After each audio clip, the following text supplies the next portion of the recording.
আজকের গল্প অদৃশ্য যাত্রী। রাত 11:30। দক্ষিণেশ্বর মেট্রো স্টেশনের প্ল্যাটফর্মটা অদ্ভুত ফাঁকা। সারাদিনের কোলাহল, ভিড়, চেঁচামেচি মিলিয়ে গেছে। শুধু উপায় রাস্তা দিয়ে দু একটা ট্রাক আর দূরের হর্নের আওয়াজ এসে কানে লাগে। মেট্রোর লাইনের ওপর দিয়ে হাওয়া বইছে। একটা পাতার টুকরো গড়িয়ে এসে রেল লাইনের গা ঘেঁষে থেমে গেল। রূপক সান্যাল প্ল্যাটফর্মের সাদা বেঞ্চে বসে মোবাইলের স্ক্রিনে চোখ গুজে আছে। দালাল স্ট্রিটে আজ তার দিনটা ভালো যায়নি। সে কলকাতার ছেলে, কিন্তু কাজ করে মূলত শেয়ার মার্কেট, অনলাইন ট্রেডিংয়ে। নিজের একটা নতুন অ্যাপ বানিয়েছে, নাম দিয়েছে আত্মা ট্রেড। আইডিয়া শুনলে সবাই মুগ্ধ। নাকি ডিপ লার্নিং আর অজানা ডেটা প্যাটার্ন দিয়ে নাকি ভবিষ্যতের মার্কেট মুভমেন্ট আন্দাজ করতে পারে। কিন্তু সত্যিটা সে নিজেও ঠিক বোঝে না। কোড লিখতে লিখতে মাঝে মাঝে মনে হয়েছিল কেউ যেন তার কানের কাছে ফিস ফিস করে বলে গেছে, এখানে এই লাইনটা দে, এই অ্যালগোরিদমটা চালা, এই নামটা ব্যবহার কর। সে সেটাকে নিজের সাবকনশিয়াস মানসিকতার কাজ ভেবেছে। ভাবতেই হবে, নইলে খুব অস্বস্তি লাগে। লাউডস্পিকারে ঘোষণা হলো, পরের ট্রেনটি কিছুক্ষণ পর দক্ষিণেশ্বর স্টেশনে প্রবেশ করবে। অনুগ্রহ করে হলুদ লাইনের পিছনে দাঁড়ান। রূপক গভীর নিঃশ্বাস ফেলল। তার মাথায় ঘুরছে লাল রঙের সংখ্যা। আজ সারাদিনে কত লস হয়েছে। কারা ফোন করে গালাগালি করেছে, কারা বলেছে তোমার আত্মা ট্রেড ব্যবহার করে তো আরও ডুবে গেলাম। ওই সময়ই পাশে কেউ একটা গলা পরিষ্কার করলো, বাবা, এই সময় এত চিন্তা করলে তো মাথা পাগল হয়ে যাবে। রূপক চমকে তাকালো। তার পাশের বেঞ্চে কখন যে এসে বসেছে একটা লোক সে খেয়ালই করেনি। গায়ে খাসা ধুতি পাঞ্জাবি, গলায় জড়ি দেওয়া পইতে, মাথায় সাদা চুল, চোখে মোটা ফ্রেমের চশমা, মুখে অদ্ভুত হাসি। দেখতে যেন অবসরপ্রাপ্ত কোনো অধ্যাপক, কিন্তু চোখে যেন পুরনো দিনের কোনো গম্ভীর আলো। রূপক ভদ্রতা করে হেসে বলল, হ্যাঁ, একটু টেনশন চলছে, কাজের প্রেসার। লোকটা মাথা নাড়ল। টাকা নিয়ে যারা কাজ করে তাদের তো টেনশন থাকবেই, তবে আজকাল টাকার গন্ধটা একটু অন্যরকম। রূপক হালকা হেসে বলল, আপনি বুঝলেন কিভাবে আমি টাকা নিয়ে কাজ করি? ভদ্রলোকের চোখের কোণে ভাঁজ পড়ল। রূপক সান্যাল নামের ছেলেটা সাধারণত কবিতা লেখে, গান গায়। তোমার ক্ষেত্রে একটু আলাদা, তুমি সংখ্যার কবিতা লেখো।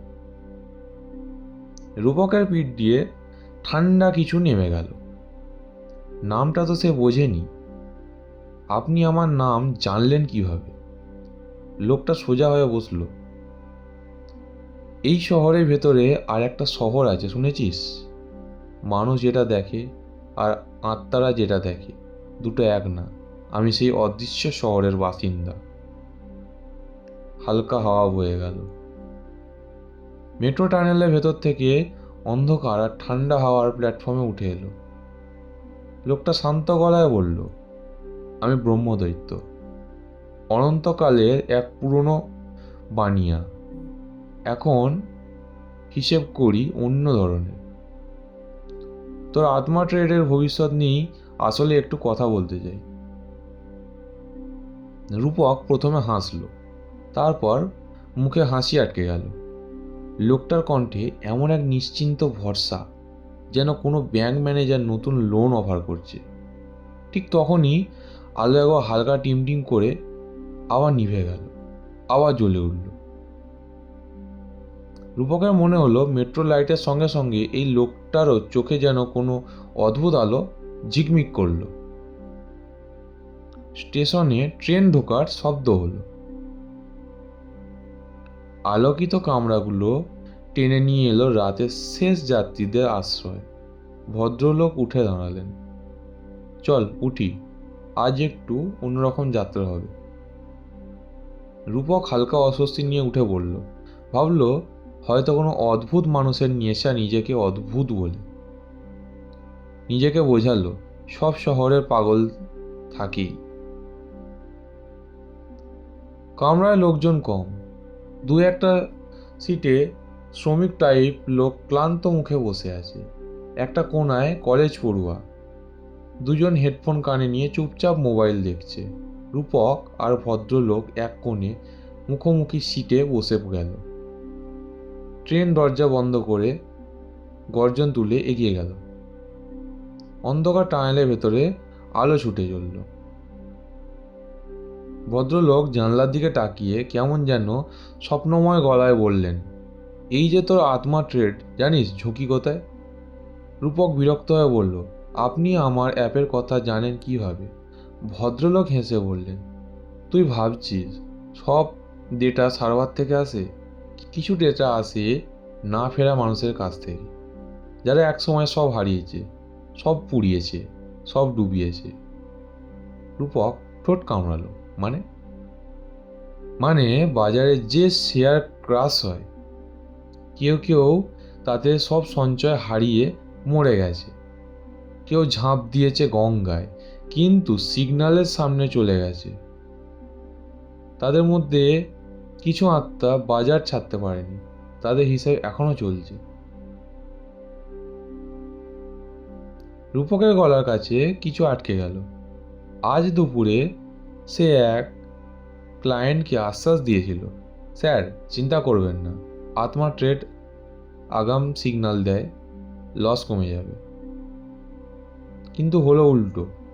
স্টক এমনভাবে ধসে পড়েছে লোকটাকে ফোনে সামলানো মুশকিল। কামরার ভেতরেই সেই মুহূর্তে বাতাস ভারী হয়ে উঠল।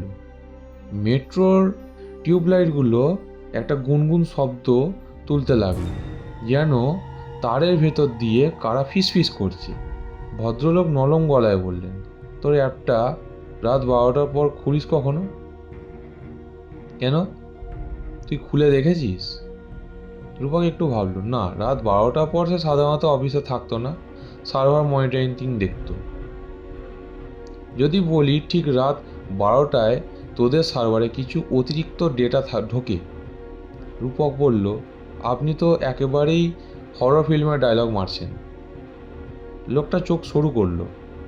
হরর ফিল্ম তো মানুষের মস্তিষ্ক থেকে আসে বাবা, মানুষের মস্তিষ্কের ভেতরেই তো সমস্ত ভয়ের উৎস, আর ভয় মানেই অজানা। তোর অ্যাপ এখন সেই অজানার দরজা একটু ফাঁক করে রেখেছে। ট্রেন হঠাৎ ঝাঁকুনি দিয়ে থেমে গেল। ঘোষণা এলো না, দরজা খুলল না। রূপক আটকে থাকা নিঃশ্বাস ছাড়ল। স্টক মার্কেটের সঙ্গে ভূতের কি সম্পর্ক থাকতে পারে? ভদ্রলোক ধীরে ধীরে তার দিকে ঝুঁকে এলেন। মার্কেট মানে ভয় আর লোভ, দুইটা সবসময় কোনো আত্মার প্রিয় উপজীব্য। যেদিন থেকে টাকা মানে মানুষের বিশ্বাস, সেদিন থেকেই অদৃশ্যের ওই বিশ্বাসের সুদ খাওয়া শুরু করেছে। রূপক কানে যেন দূর থেকে কোথাও ঘন্টা বাজল। মাথার ভেতরে পুরনো টেম্পল বেলের মতো টং টং শব্দ। লোকটা বলল, তুই চাইলে এই অ্যাপ দিয়ে অনেক দূর যেতে পারিস। আমি একটু সাহায্য করলে তোকে এমন সব সিগন্যাল দিতে পারি যেগুলো আর কোনোই হিউম্যান অ্যানালাইসিস ধরতে পারবে না, কিন্তু তার বদলে একটু ত্যাগ লাগবে। রূপক কেমন হিপনোটাইজ হয়ে গেল। কেমন ত্যাগ? আত্মারা সবসময় টাকা চায় না, তাদের সবচেয়ে প্রিয় জিনিস সময়। তোর ইউজারদের জীবনের সময় থেকে একটু একটু করে খসবে। তারা বুঝবেও না, তারা ভাববে শুধু ঘুম কম হচ্ছে, স্ট্রেস বেশি, একটু অসুস্থতা, অথচ তাদের টাইমলাইন থেকে কয়েক মিনিট, কয়েক ঘন্টা, কয়েক কেটে নিয়ে আমার অ্যাকাউন্টে জমা পড়বে। রূপক বুকের ভেতরে টক টক শব্দ বাড়তে লাগলো। সেই মুহূর্তে সে নিশ্চিত পুরো ব্যাপারটাই অসহ্য বোকা বানানো। কিন্তু তার চোখে চোখ রেখে যে শান্ত গলায় একজন মানুষ নাকি মানুষ এত জটিল কথা বলছে, তাতে সে হাসতেও পারল না।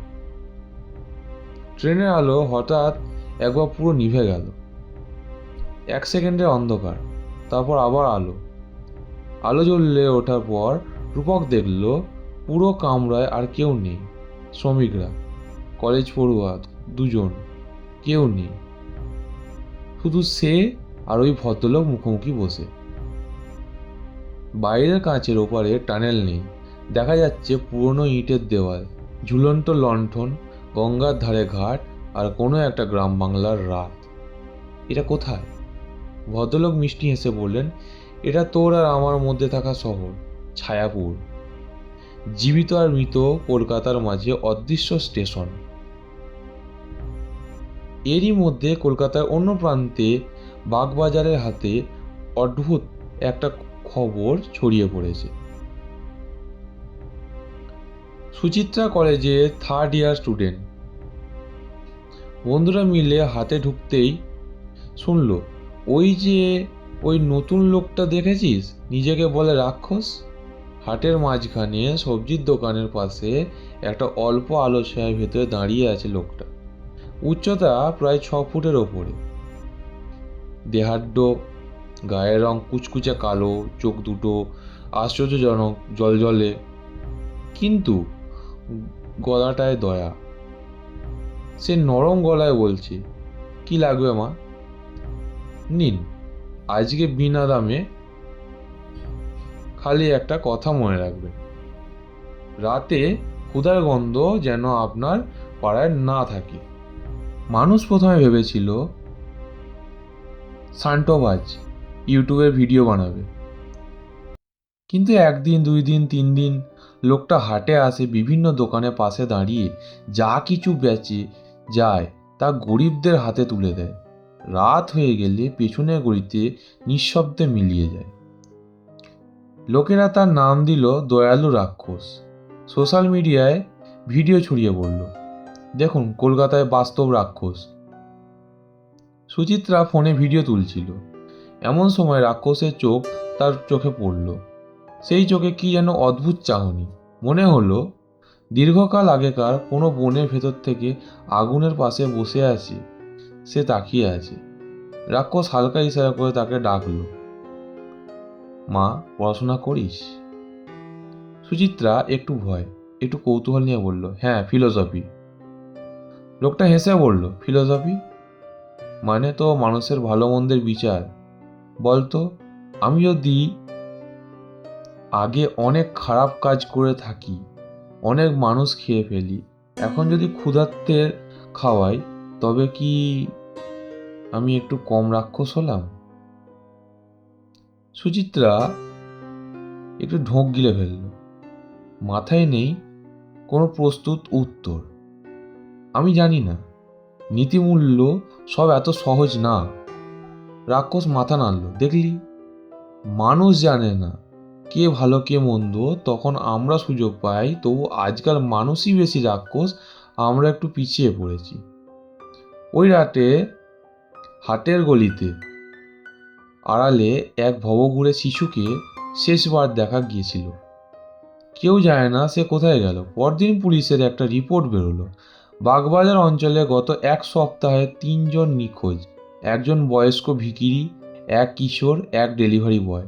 কিন্তু সোশ্যাল মিডিয়ায় সবাই ব্যস্ত দয়ালু রাক্ষসের হিউম্যানিটি শেখার মতো।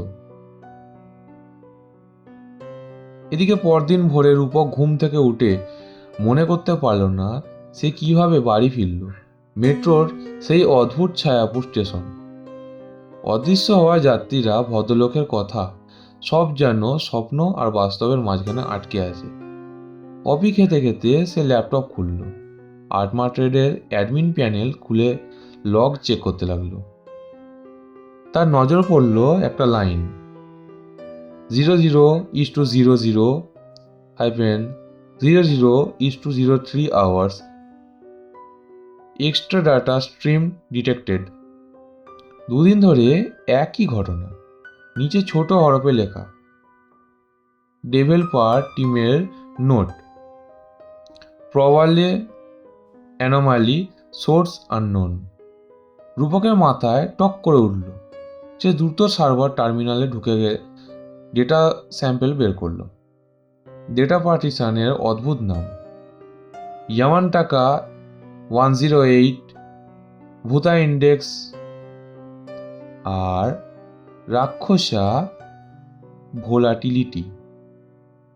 সে গালাগালি করে নিজেই বলল, কে এইসব নাম দিয়ে মজা করছে। অফিসে পৌঁছে সে টিমকে ধমকাতে গেছিল, কিন্তু কেউ দায় নিতে রাজি নয়। সবাই বলল, স্যার আমরা তো এসব নাম দিয়ে বলেও মনে পড়ছে না। রূপক অফিসের কাঁচের দরজা ঠেলে নিজের কেবিনে ঢুকতেই থমকে দাঁড়ালো। কেবিনের চেয়ারে ইতিমধ্যে কেউ বসে আছে, সাদা ধুতি, পাঞ্জাবি পইতে, মুখে সেই অদ্ভুত পুরোনো দিনের মায়াবী হাসি। তুই না খুব রেগে যাচ্ছিস ইদানিং? রূপকের গলায় রাগ আর ভয় মিলেমিশে জড়িয়ে গেল। আপনি এখানে কিভাবে এলেন? লোকটা অফিসের চারদিকে তাকিয়ে দেখল, গ্লাস ডিভাইডার, উঁচু স্ক্রিন, 4টে মনিটর, হোয়াইট বোর্ডে গ্রাফ। ভালো জায়গা। আমরা ব্রহ্মদৈত্যরা এককালে বট গাছের ডালে থাকতাম, এখন ভালো অফিসও পাওয়া যায়, এসি, ওয়াইফাই সব আছে। রূপক গম্ভীর গলায় বলল, আপনি নিজেকে যাই বলেন, আমি এসব বিশ্বাস করি না।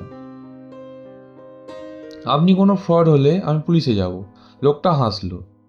এই যে তোর কথা শোনার সময়টুকু আমি সেটা রেখে দিলাম, তুই পরে বুঝবি তোর জীবন থেকে 5 মিনিট কমে গেছে। রূপক ঠাট্টা ভেবে হেসে উঠল।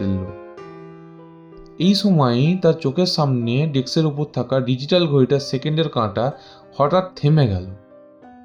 কাঁটা থেমে আছে, তবু সে নিজের সচেতন নিঃশ্বাস চলছে, কোনো শব্দ নেই, একটা ভয়ঙ্কর স্তব্ধতা। 2 সেকেন্ড পরে আবার কাঁটা চলতে শুরু করলো। দেখলি সময় কেমন লাগে? রূপক এবার চুপ। ব্রহ্মদৈত্য নরম গলায় বলল, তোর অ্যাপে রাত 12টায় আমি আর আমার সঙ্গীরা একটু ডাটা পাঠাই, তার বদলে ব্যবহারকারীদের জীবন থেকে একটু একটু সময় নিয়ে নিই। তাতে তারা মরে যাবে এমন নয়, কেবল জীবনে কিছু মুহূর্ত অদৃশ্য হয়ে যাবে, কেউ মনে রাখবে না। এর বদলে লাভ কি? তোর ইউজাররা আগাম সঠিক সিগন্যাল পাবে, মার্জিন বাড়বে, তুই বিখ্যাত হবি, আর আমাদের অদৃশ্য শহরের সময় জমতে থাকবে। আমাদের বেঁচে থাকার জন্য সময় দরকার, আর সময় শুধু মানুষের কাছেই আছে। রূপক একটা গভীর নিঃশ্বাস নিয়ে বলল, এই চুক্তি যদি আমি না মানি? ব্রহ্মদৈত্য চোখে চশমাটা খুলে টেবিলে রাখলো। চোখ দুটোতে হঠাৎ এক শূন্য কালো গহ্বর দেখা গেল, যেখানে কোনো আলো নেই, নেই প্রতিফলন, নেই মানবতার ভাষা। তুই যখন প্রথম এই অ্যাপের নাম আডমা ট্রেড রেখেছিস, তখন তো অর্ধেক চুক্তি করেই ফেলেছিস। কে যেন তোর কানে নামটা এসে বলেছিল, মনে পড়ে? রূপকের বুকটা কেঁপে উঠল। তখন সত্যিই কারা যেন ফিসফিস করে বলেছিল, আত্মা আর ট্রেড কি সুন্দর মিলছে। সে ভেবেছিল নিজের ব্রেন ওয়েভ। এখনও সময় আছে, তুই চাইলে বেরিয়ে যেতে পারিস, তবে তার দাম আছে। এই শহর নিজের পাওনা আদায় করে নেয়। সেদিন সন্ধ্যায় রূপক সিদ্ধান্ত নিল, ওই ব্রহ্মদৈত্য কথা প্রমাণ না পেলে সে কিছুই বিশ্বাস করবে না। সে অফিসের সার্ভার থেকে সেই রাত 12টার ডেটা ব্লকগুলো আলাদা করে একাই বাড়ি নিয়ে এলো। টেক্সট ফাইল কনভার্ট করে দেখল, কিছু ডেটা স্ট্রিং, কিছু সংখ্যার সারি, আর মাঝে মাঝে ভাঙা ল্যাটিন এবং দেবনাগরী অক্ষর। ইয়ামান্তাক 108 আর ভূতা ইন্ডেক্স। কম্পিউটার সায়েন্স পড়া রূপক নিজের অজান্তে কাঁপতে লাগলো। এগুলো সে নিজে লেখেনি, টিমও না। রাত বাড়তে বাড়তে সে ঠিক করলো, আজ আবার শেষ মেট্রো ধরা যাক, দেখা যাক এবারও কি ওই অদ্ভুত ছায়াপুর স্টেশন আসে। দক্ষিণেশ্বরের প্ল্যাটফর্মে দাঁড়িয়ে সে নিজে বোঝালো সব হ্যালুসিনেশন, স্ট্রেস, ঘুমের অভাব। শেষ ট্রেনটা ঢুকলো, সে উঠে পড়ল। এবার কামরা প্রায় ফাঁকা। সে ইচ্ছে করে একা একটা কোণে দাঁড়িয়ে রইল, বসলো না। ট্রেন একটা স্টেশন পেরোলো, 2 স্টেশন পেরোলো, ঘোষণা আসছে ঠিক ঠিক বরানগর, বেলগাছিয়া। রূপক নিজের ঘড়ির দিকে তাকালো। ঘড়ি দেখাচ্ছে রাত 11:59। হঠাৎ পরে ঘোষণাটা অন্যরকম কণ্ঠে, পরবর্তী স্টেশন ছায়াপুর। শব্দগুলো যেন টেনে টেনে বলা, সাথে কণ্ঠের পেছনে অনেকগুলো মানুষের চাপা গুঞ্জন। মানুষ কামরায়, বাইরে আলো ঝলসে উঠল, তারপর সব নিভে গেল। দরজা খুলল, কিন্তু বাইরে মিলল না কোনো কনসার্ট প্ল্যাটফর্ম। দেখা গেল পুরোনো দিনের ঘাট, মাটির পট, পুকুরের ধারে তালগাছ, দূরে দাঁড়িয়ে আছে একটি অতি প্রাচীন বট গাছ। তার ডালে ডালে জ্বলজ্বল করছে ছোট ছোট অসংখ্য আলোর বিন্দু, যেন জোনাকির ঝড়, আবার যেন মানুষের চোখ। একজন বৃদ্ধ চণ্ডী মণ্ডপের ধারে বসে ধুনুচিতে ধূপ দিচ্ছিল, কিন্তু তার মুখ নেই, শুধুই কুয়াশা। কিন্তু দূরে কয়েকজন সাদা কাপড় পরা লোক ঝুঁকে কিসে যেন হিসেব করছে, তাদের সামনে শুধু খাতা আর অদ্ভুত মুদ্রা। রূপক চোখে ধাঁধা লেগে গেল। এই সময় কামরার ভেতরে আবির্ভূত হলো সেই ব্রহ্মদৈত্য। কোথা থেকে এলো বোঝা গেল না, যেন সবসময় এই কামরায় ছিল, শুধু রূপক তাকে দেখেনি। এবার তো সামনে 2টা রাস্তা, বা তোকে বেরিয়ে যেতে হবে সব থেকে। 8 মাস ট্রেড বন্ধ করে, সার্ভার ধ্বংস করে নিজের জীবনে নিয়ে দূরে চলে যাস, তাতে তোর ওপর যারা ভরসা করে টাকা রেখেছে তারা হয়তো বাঁচবে। রূপক চুপচাপ শুনল। আর একটা রাস্তা, আমার সঙ্গে চুক্তি, তোর ব্যবসা উঠবে, তুই বড় বড় ফান্ডের কনসাল্ট হবি, ইনভেস্টাররা তোকে অদ্ভুত প্রতিভা বলবে, বদলে তোর ব্যবহৃত প্রত্যেকটা ট্রানজ্যাকশনে কিছু করে মানুষের জীবনের সময় কাটা পড়বে। কেউ বুঝতে পারবে না, কিন্তু তোর অ্যাপের কন্ডিশন অ্যান্ড টার্মসে এই অদৃশ্য ক্লজে সব লেখা হয়ে যাবে। রূপক মনের ভেতরে একটা অদ্ভুত দ্বন্দ্ব, একদিকে লোভ, এত উন্নতি, এত ফেম, অন্যদিকে মানুষের কাছ থেকে সময় চুরি করা। মানুষ তো নিজের সময় নষ্ট করে। ব্রহ্মদৈত্য যেন তার ভাবনা পড়ে ফেলল। ঘন্টার পর ঘন্টা সোশ্যাল মিডিয়ায় উদ্দেশ্যহীন স্ক্রলিংয়ের, অর্থহীন গসিপে তোর অ্যাপ যদি তাদের সেই নষ্ট সময়ের একটু হিসেব রেখে কিছু ভবিষ্যৎ জয় এনে দেয়, ক্ষতি কি? রূপকের চোখে ভেসে উঠল নিজের বাবা মায়ের মুখ। মধ্যবিত্ত পরিবারের ছেলেকে ঘরে বড় করেছে একটা স্বপ্ন নিয়ে। বাবা এখন অবসরপ্রাপ্ত, মা ডায়াবেটিস, দুজনে তাকে নিয়ে গর্ব করে। সে হঠাৎ বিদ্রোহী গলায় বলল, আমি এই চুক্তি করব না। মানুষের সময়, মানুষের জীবন এভাবে কেটে নেওয়া যায় না। আমি এটা বন্ধ করে দেব, কালই সার্ভার শাটডাউন করব। ব্রহ্মদৈত্য দীর্ঘ নিঃশ্বাস ফেলল। মানুষের একটা সমস্যা, তারা ভাবে সিদ্ধান্ত শুধু তাদের হাতে। শহরের তো কিছু ইচ্ছে থাকে, জানিস। রূপক ঠোঁট চেপে ধরে বলল, আমি কিছু পাত্তা দেব না। সে ফিরে বসতে গেল, কিন্তু দেখতে পেল কামরা ভেতরে আর কোনো দরজা নেই। সব দরজা যেন একসঙ্গে মিলিয়ে গেছে কাঁচের দেওয়ালে। বাইরে বটগাছের জোনাকিরাও এখন আরও উজ্জ্বল। সেগুলো ভেতরের লোকদের মুখ, কেউ বাজারে, কেউ অফিসে, কেউ স্কুলে, সবার চোখে একটা ক্লান্তি, একটা হাহাকার। আর সেই সমস্ত মুখের ওপরে ভেসে উঠেছে ডিজিটাল গ্রাফ, লাল আর সবুজ রেখা, ওঠানামা করা সংখ্যা, আর মাঝে মাঝে লেখা উঠছে লাইফ টাইম ব্যালেন্স ডেবিটেড।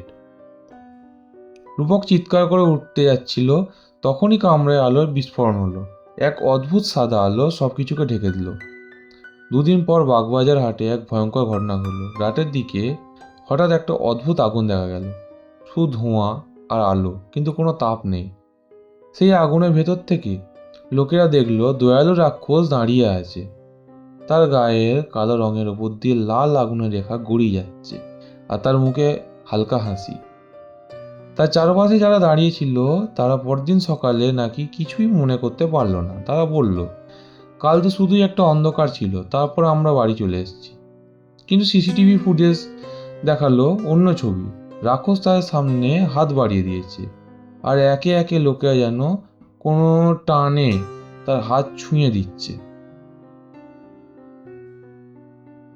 প্রত্যেকবার কেউ হাত ছোঁয়া মাত্র সে একটু উজ্জ্বল হয়ে উঠছে, আর সেই মানুষগুলো এক মুহূর্তে যেন নিশ্চিত হয়ে দাঁড়িয়ে আবার স্বাভাবিক হচ্ছে। প্রেস রিপোর্টে লেখা হলো শহরে আবারও রহস্যময় ব্ল্যাকআউট, মানুষের স্মৃতি লোপাট। অন্যদিকে দালাল স্ট্রিটের ডিজিটাল ডিসপ্লেতে একটা অদ্ভুত ট্রেন ধরা পড়ল। কিছু ছোটোখাটো স্টক এমনভাবে বেড়ে যাচ্ছিল যা কোনো বিশ্লেষণই বোঝা যায় না। আত্মা ট্রেডের ইউজাররা হঠাৎ বিপুল প্রফিট করতে শুরু করলো, কিন্তু একই সঙ্গে শহরের হাসপাতালগুলোতে হঠাৎ করে কম বয়সী মানুষের স্ট্রোক, ব্ল্যাকআউট আর মিনিট দশেকের মতো অচেতন হয়ে পড়া ঘটনা বেড়ে গেল। ডাক্তাররা বলল ওভার স্ট্রেস, ঘুমের অভাব, স্ক্রিন টাইম বেশি। কেউ জানলো না কারোর জীবনের কিছু মুহূর্ত অন্য এক শহরের ব্যাংকে জমা পড়ছে। রূপক হঠাৎ ঝাঁকিয়ে উঠে বসলো বিছানা থেকে। চোখ মেলেই দেখলো সে নিজেই ঘরে। টেবিলে ল্যাপটপ খোলা, আত্মা ট্রেডের ড্যাশবোর্ড জ্বলজ্বল করছে। ঘড়ি দেখাচ্ছে রাত 12টা 3। তার মাথার ভেতরে গুঞ্জন, মানুষের ভিড়, ট্রেনের আওয়াজ, বাজারে চিৎকার, আর কোথাও একটা ধাতব ঘন্টার ধ্বনি। সে তড়িঘড়ি করে সার্ভারে লগ ইন করলো। স্ক্রিনে খোলমাত্র দেখলো সিস্টেমে একটা অটো আপডেট করেছে। ডাকনেম ইয়ামানটাকা প্রোটোকল 108। কোনো ডেভেলপার অনুমোদন দেয়নি, কোনো ম্যানুয়াল কমিট নেই। রূপক হেডসেটে কাস্টমার সাপোর্ট লাইন শুনতে পেল।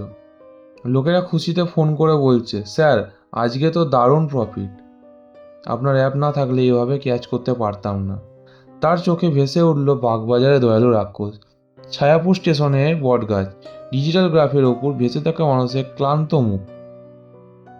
সে সিদ্ধান্ত নিল সব কিছু বন্ধ করতে হবে আজ, এখনই। সে অফিসে ছুটল রাতেই। বাড়ি থেকে ক্যাবে করে মাথায় একটা কথা, সার্ভার কেটে দিই, ডেটা ধ্বংস করি, সব শেষ। অফিসে ঢুকতেই দেখলো রিসেপশনে কেউ নেই, আলো হালকা, ভিতরেই হলওয়ে অদ্ভুতভাবে ফাঁকা, যেন সবারই হঠাৎ গায়েব। তার নিজের কেবিনের দরজা অর্ধেক খোলা। ভেতরে ঢুকতেই সে এক অদ্ভুত ঠান্ডা বাতাসের আঘাত অনুভব করলো। ডেস্কের উপর বসে আছে ব্রহ্মদৈত্য, পা দুটো অনায়াসে ঝুলিয়ে রেখেছে, যেন এই কেবিন তাহারই। এত দৌড়ঝাঁপ কিসের? হিসেব না মিললে গুছিয়ে বসে ভাবতে হয়, এই তোর ব্যবসা? তো সেই বলে। রূপক চিৎকার করে উঠল, আমি সব বন্ধ করে দেব, তোমার চুক্তি আমি মানি না, আইনতে এসব মানা সম্ভব না, তুমি নেই, তুমি আমার ভেতরে হ্যালুসিনেশন। ব্রহ্মদৈত্য জোরে হেসে উঠল। তার হাসি শব্দে চারদিকে কাঁচের দেয়াল শিরশির করে ফাটল, ধরার মতো আওয়াজ হলো। হ্যালুসিনেশন যদি সার্ভারে কোড লিখে ডেটা পাঠাতে পারে, টার্মস অ্যান্ড কন্ডিশনস আপডেট করতে পারে, তবে কি হ্যালুসিনেশন থাকে? রূপক সার্ভার রুমে ঢুকে এমার্জেন্সি শাটডাউন বাটন টিপতে গেল, কিন্তু তার হাত বোতামের উপর গিয়ে থেমে গেল, যেন কেউ অদৃশ্যভাবে ধরে রেখেছে। ব্রহ্মদৈত্য দরজার ধারে দাঁড়িয়ে বলল, তুই ভাবছিস তুই এটা সার্ভার বন্ধ করবি? এই শহরের হাজার হাজার ব্যবহারকারীর অদৃশ্য সম্মতি তো তোর পেছনে। তারা তো খুশি, তারা প্রফিট পাচ্ছে, মানুষদের মঙ্গল অমঙ্গল কে ঠিক করবে? তুই? রূপকের চোখে জল এসে গেল, কিন্তু এটা ন্যায় নয়, মানুষের সময় চুরি করা অন্যায়। ব্রহ্মদৈত্য একটু থেমে বলল, তুই অদ্ভুত ছেলে, নীতির কথা ভাবিস, অথচ এই অ্যাপ তৈরি করেছিস লোভ দিয়ে। চল আজ একটা কাজ কর, হিসেবটা সমান করে দে। মানে? একটা বড় ত্যাগের মাধ্যমে অনেক ছোট অপরাধের বোঝা ভাগ করা যায়। তুই যদি একটা বিশেষ অফার ঘোষণা করিস, যাকে বলা হয় যেমন টাকা অফার, যেখানে ইউজাররা স্বেচ্ছায় নিজের সময়ের কিছু অংশ ঝুঁকি হিসেবে রাখবে, তার বদলে বিশাল প্রফিটের সুযোগ, তবে আইনত তুই সেফ। তারা নিজেরাও তো সাইন করবে, টিএনসি পড়বে বা না পড়ে।